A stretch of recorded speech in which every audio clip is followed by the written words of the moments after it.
Hey, good morning, church. So glad to be able to come and spend some time with you on 1 Samuel chapter 15. There's a ton in here. It's a tough chapter, but I really want to cover a bunch of stuff with you, so I'm just going to try and fly through this. I want you to keep in mind three basic things. Number one, I want you to remember David has to become king. David was the prophesied king because Jesus is going to come through the line of David from the tribe of Judah. Saul is from the tribe of Benjamin. So we know that Saul's kingdom and his house was not going to last forever. I think there could have been a better transition, maybe through Jonathan, whose heart was much more humble, and he seemed to be much more open to David being king than himself. But unfortunately, Saul makes some choices, and God responds when we make bad choices.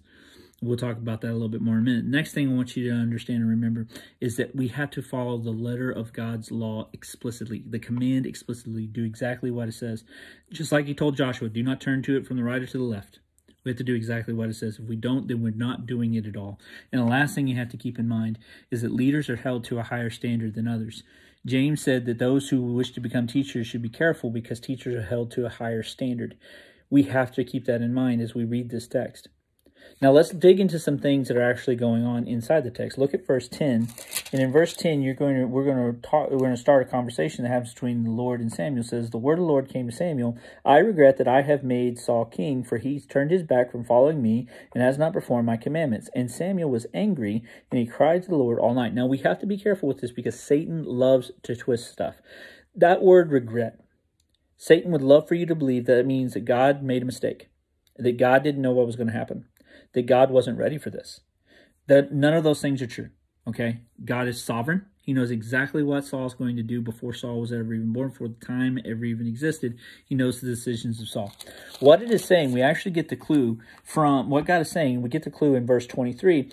Samuel now talking to Saul. He's relaying to Saul the information that he's gotten from God. He says, because you have rejected the word of the Lord, he has also rejected you from being king. Now we see what happens is that when Samuel is having that conversation, crying to the Lord all night, God opens his heart and mind to understand, here's the result.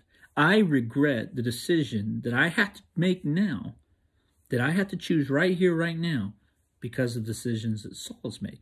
His desires are not my desires, and his thoughts are not my thoughts. He decided not to follow my explicit law, my explicit word, and because of that, I'm rejecting him. He's rejected me. I'm rejecting him. So now, I want you to look at something. I want you to understand that Saul's rejection of God is not this quick like, oh, he just made a mistake in this moment. We see this as a perpetual issue. This is something that's been brooding for a while, and you can actually see it in the way that Saul justifies himself and starts to talk to Samuel. Look at what's said. He says this phrase in verses 15, verse 21, and then again in verse 30. He says this to Samuel. He's talking to Samuel. He's talking about keeping the sheep back. He says, because we're going to take them and sacrifice them to the Lord your God. There's a problem with that. And the reason why there's a problem with that is this. You only use the phrase the Lord your God if you're telling somebody to go do something. For instance, you should go pray and repent to the Lord your God. You should go and offer sacrifices to the Lord your God. You're giving them an instruction. Whenever you're talking about doing something for God, it's the Lord our God. Why does Saul not say our God? He's talking to Samuel. They've worshipped God together. Why would he say your? Why wouldn't he say my? And interestingly enough, he does use the phrase my, but he uses it in a different context and with a different subject. In verse 30, he says to Samuel, I have sinned. He acknowledges his sin. Yet honor me now before the elders of my people and before Israel, and return with me that I may bow before the Lord your God. Here we are again. Saul's heart is not with the Lord anymore. It is turned, and he has elevated the people. He says they're my people. They're not his people.